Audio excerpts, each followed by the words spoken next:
What hobby makes you immediately think this person grew up rich? My uncle, who was never super rich, worked on the family business, bought a farm and ended up getting paid bank to let a company mine a portion of it. He owns several airplanes and is working on getting his helicopter license. The rest of us are like ... not wealthy, but that's his only splurge. He drives the junkiest car around and still works with my dad, pap, and uncle. My cousin, poor, bought 4 Banksies for a total of $750 that is now worth over 6 figures. He thought they were cool and he lived in an area where Banksy started. He has the kid with the kite and I forgot the other one. But 2 of each. Hasn't bought another piece of art and is selling 1 of each this year. It's his retirement. His dad was super jealous and spent all his retirement, maybe $140K max, trying to hit on something and is now broke. I think it depends what you consider serious money to be. I'm a seasoned collector at this point. But when I started in 2008 I barely knew a thing and made $10 per hour at my job. I kept buying stuff I could afford, mostly signed prints and collectible art objects, and learning about artists of the past and present. I also got into rare or signed art books. If you know where to look you can find so many because stores often miss the fact that they're signed when they price them. My annual income slowly increased little by little but never to anything over $100K per year. Not even sure I've ever made that much in 1 year honestly. Through building relationships with artists, galleries, and collectors, and hunting in the right places, like eBay, used bookstores etc., you begin to find ways to acquire things for cheap that you can then sell for much more to fund even better purchases. It's a long story, but I once got an opportunity to basically loot an art installation in the middle of the desert. The artist secretly wanted this to happen, and I later traded one of the pieces to a collector for a work by another artist I loved and knew was on the rise. And now the work I got in the trade is worth between $25–50K, and I essentially got it for free.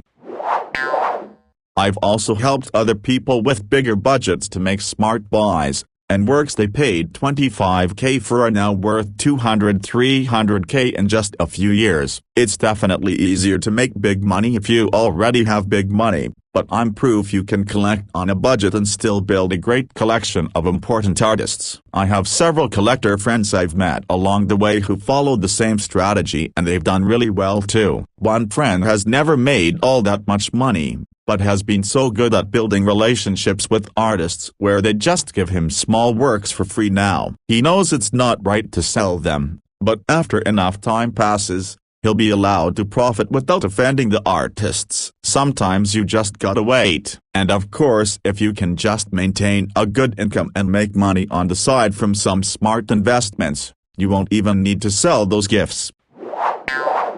Reddit is super obsessed with this myth that art only exists as some convoluted money laundering scheme for the rich. I see it everywhere. I'm sure somebody somewhere has laundered money with art, but most people are just buying art because they like it and it's a really good investment. One of my favorite places to spend a lazy Sunday is a local art gallery that sources its pieces from the local homeless community, and profits from sales go back into supporting the community. There are some amazing pieces there, some stuff that compels me on an emotional level just as effectively as anything I've seen in a fine art museum. And it costs, what? A few $100. Obviously that probably doesn't count as fine art, but it is absolutely not difficult to fill your home with interesting, powerful works of art on a budget.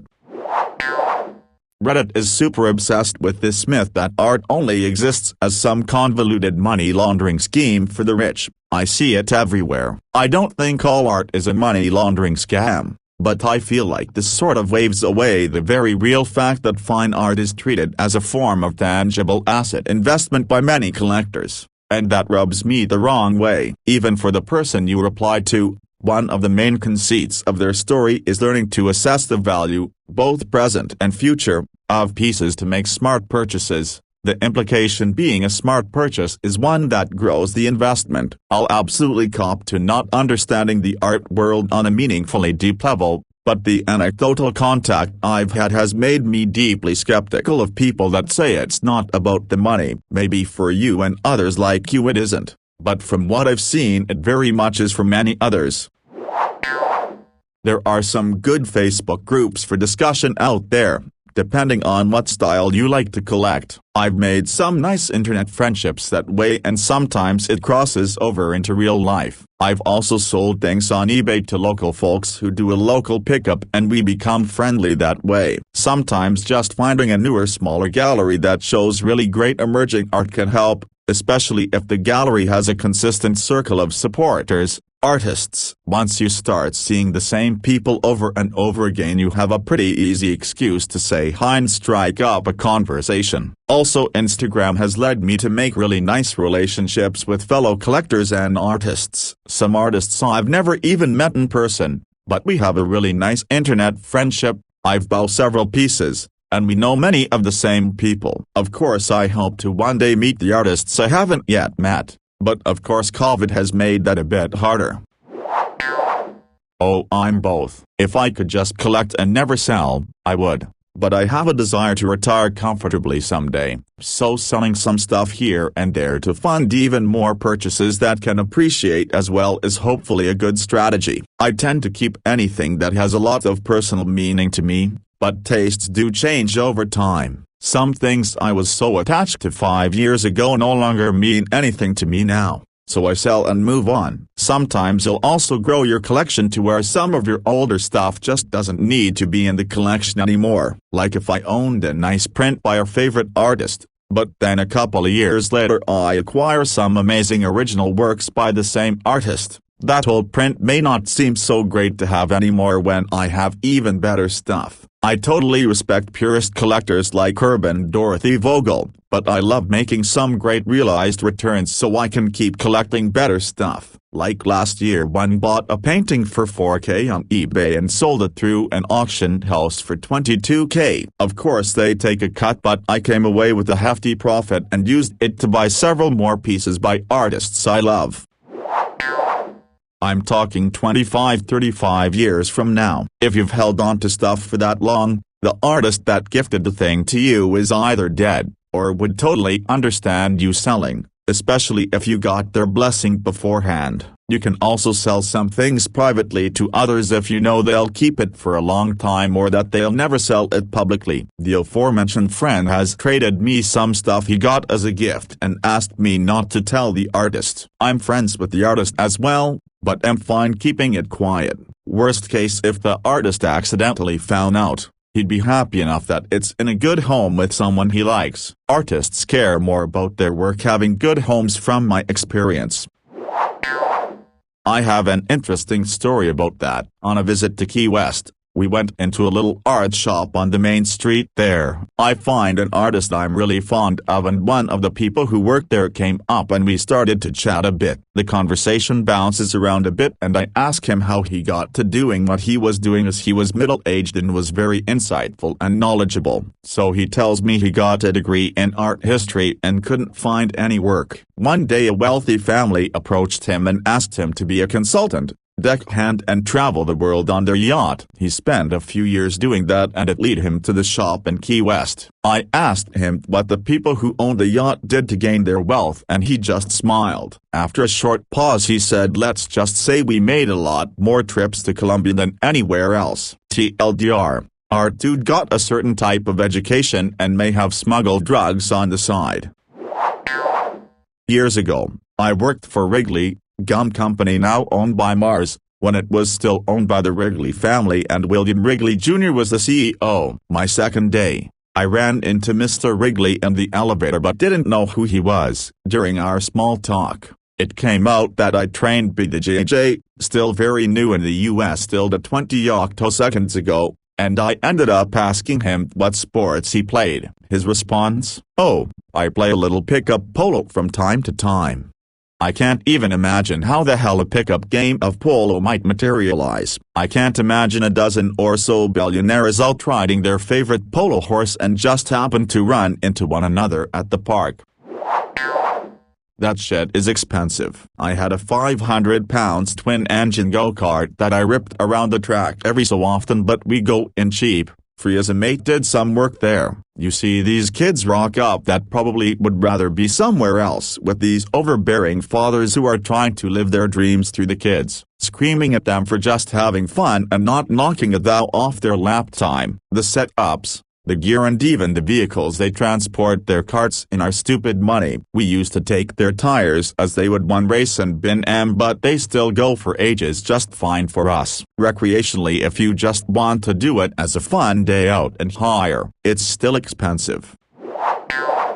Anything that doesn't match the climate of where they grew up. If they grew up in the desert but they're sky ears, then I assume they had the money to travel a lot and own all the gear, etc. Edit. I should clarify my statements are based on my experience in Australia. I was unaware that Yank geography had so many places you could ski close to deserts. In Australia there are only about 2 places you can do it, and it's super expensive. It was much cheaper in Europe, which is why I learned there. But growing up, the only people I knew who did it regularly were super rich.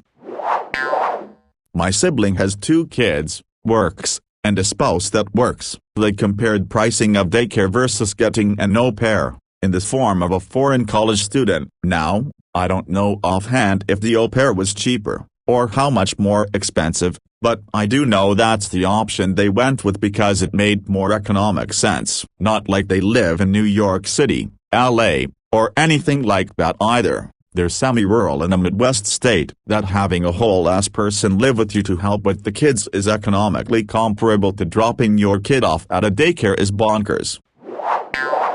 I think frequently about the story I read here on Reddit. Some guy was out with a buddy on the East Coast and was drunk and pretending to be a rich yuppie kid. He met a girl and started talking about sailing. He thought he was being over the top and obviously facetious, and she was going along with it like, oh yeah, I grew up sailing. So he thought it was a hilarious night with a hilarious girl. They exchanged numbers and the next morning she texted asking him to meet up to sail. He was like, wow, she's really committed to this bit, only to show up to meet her by the water, next to her very real sailboat. He said it turned out sailing was much more complicated than he ever realized.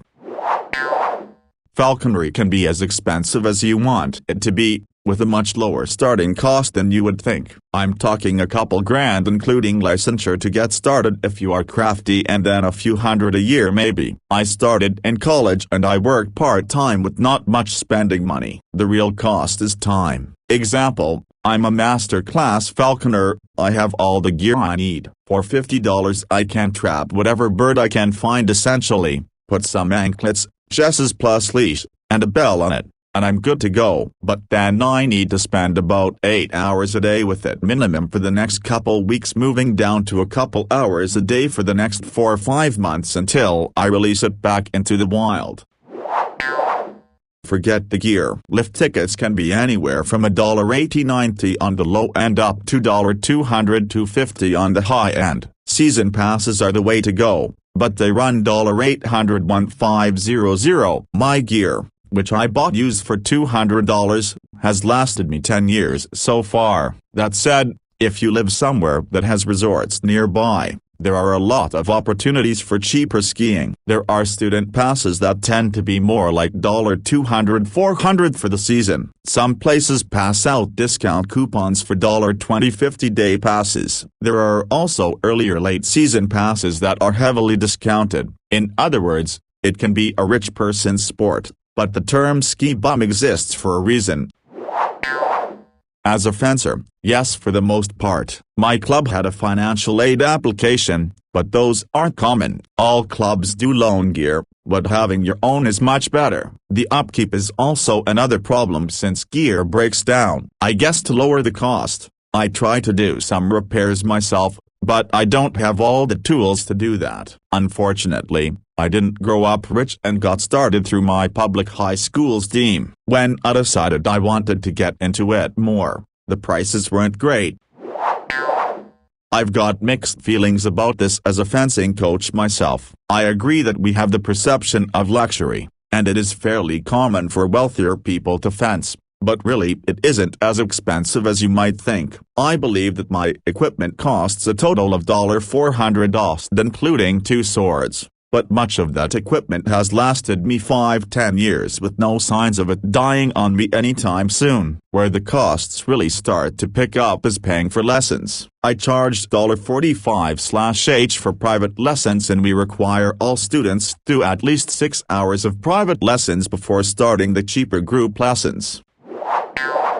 As a diver, I can firmly say our sport has two categories of divers. You have tons of rich asses who dive maybe once a year in some wonderful tropical location they flew to, but suck at the sport because they rarely ever practice. These are the kinds of folks who will show up with thousands of dollars worth of gear, but can't remember how to put it on. Conversely, there's also a big contingent of divers who are more working middle class, and who dive wherever the hell they can locally. They usually don't have the most modern gear, but they get a good amount of practice in whatever lake, river, pond, or other body of water they can access locally. It still isn't a cheap sport, but doing a few days of diving a year gets a lot less pricey when you're not flying to another country for it. I was on my own at 18, with no safety net. I lived super cheap, ended up traveling super cheap, and learned to dive in Honduras. Whole course in the 90s was like $250, gear and dives included. You don't have to have a ton of money to dive an incredible reef, if you don't need any frills in your travels. I stayed at places that cost $5-10/night so I could dive, and it is my favorite thing in the world. Fast forward some decades and my youngest was supposed to get certified, last in the family to do it, but COVID hit. He's waiting till next summer. We don't do it often, but oh my god, it is amazing. It costs some money, but can be done by families living on $50K/ US or individuals who make basically nothing if you're living cheap.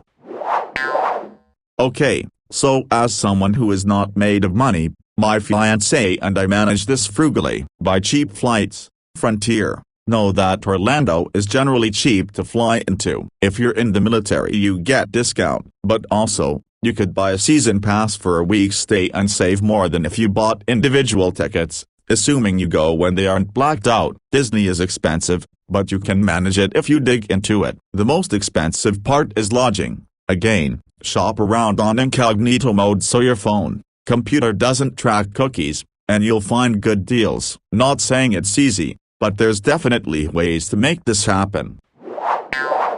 Being in the upper levels of competitive gymnastics. My daughter is only 6 and it already cost us $350 a month plus another $1,000 a year for travel and $450 a year for leotards, jacket, pants and bag. If she sticks to it into her middle, high school years and keeps excelling, we are looking at $1K plus a month for gym fees and booster club plus travel fees and uniforms, so probably closer to $1.5K plus a month when you factor that stuff in. We are upper middle class and right now can afford it, but I'm not so sure about when she gets older and once our other kid gets into sports too. You definitely have to have some money to afford it. It's like paying for college.